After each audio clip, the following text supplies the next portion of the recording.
Bismillahirrahmanirrahim. Elhamdülillahi nahmeduhu ve nesta'inuhu.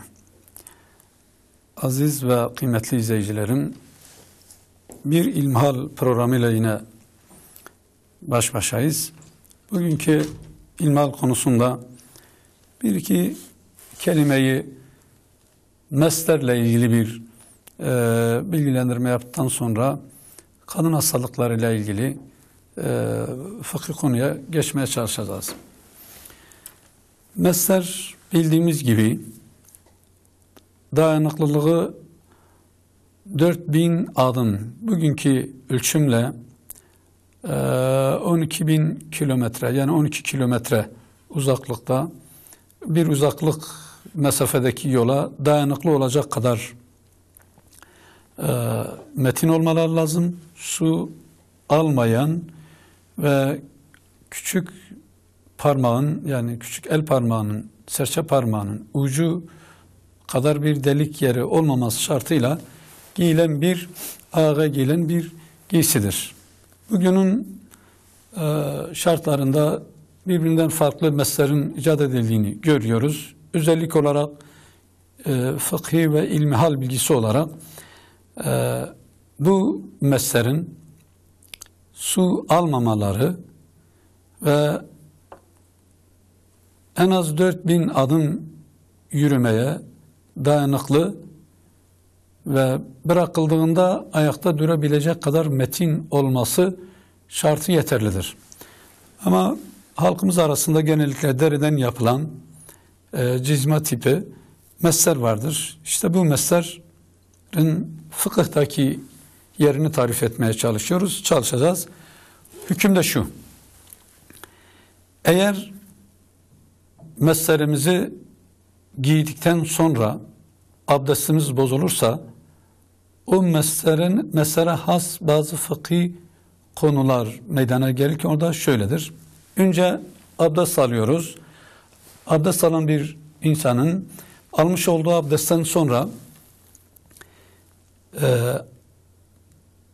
normal namaz abdesti gibi bir abdest aldıktan sonra meslerini giyer ve meslerin üzerine en az 3 parmak olacak derecede ön tarafında ayakların parmak izlerinden tutup ıslak elimizi meslerin yüzüne doğru böyle çekmek suretiyle mesedilir ve onlar artık bizim bir parçamız olur.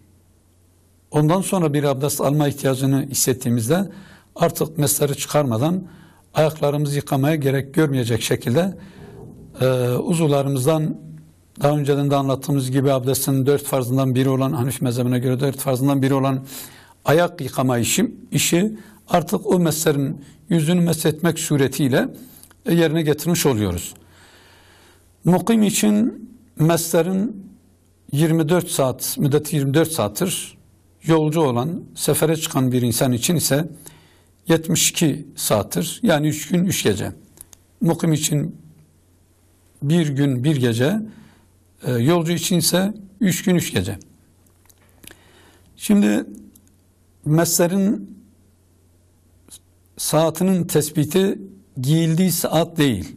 Birçok insanımız bunu bu şekilde anlıyor ve bu konuda da çok soru da geldiği için özellikle açıklamada fayda görüyorum. Meslerimizi biz giydikten sonra, örneğin mukim isek 24 saatimiz giydiğimiz saatten itibaren değil de ayağımıza mesli giydikten sonra biz mesli iken abdestimiz ne zaman bozulsa o bozulan ilk abdest bozulma saatinden başlar. Ondan sonra eğer mukim isek 24, seferi isek 3 gün 3 gece o gün o saatten itibaren başlar. Bir misalle şöyle bir netleştirelim. Sabah namazından sonra veya kuşluk namazında biz abdest aldık. O abdestimizden sonra meslerimizi giydik, meslerin üzerine meshettik, meslerimizi giydik.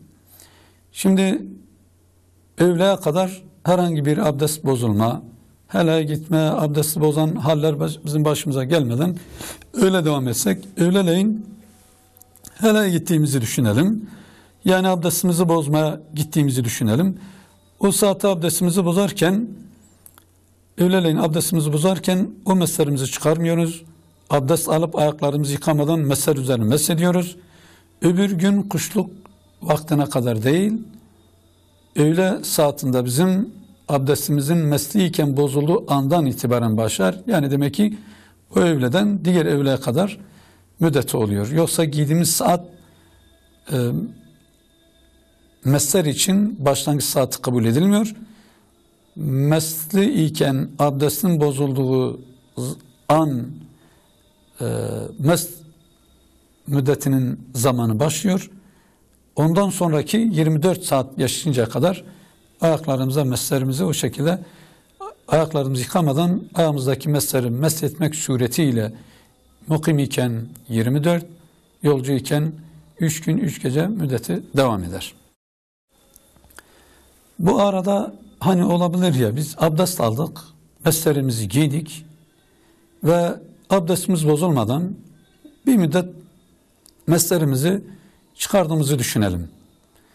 Tekrar abdest bozulmadan meslerimizi bir daha giydik ve o giymeden sonra tekrar namazımıza, abdestimize devam etsek veya ondan sonra abdestimiz bozulsa tekrar meslerimizi çıkarıp ayaklarımızı yıkamamız gerekiyor mu? El cevap gerekmiyor. Çünkü meslerin abdest alıp giydiğimiz meslerin ayakta olması bizim için fazla bir şey ifade etmiyor.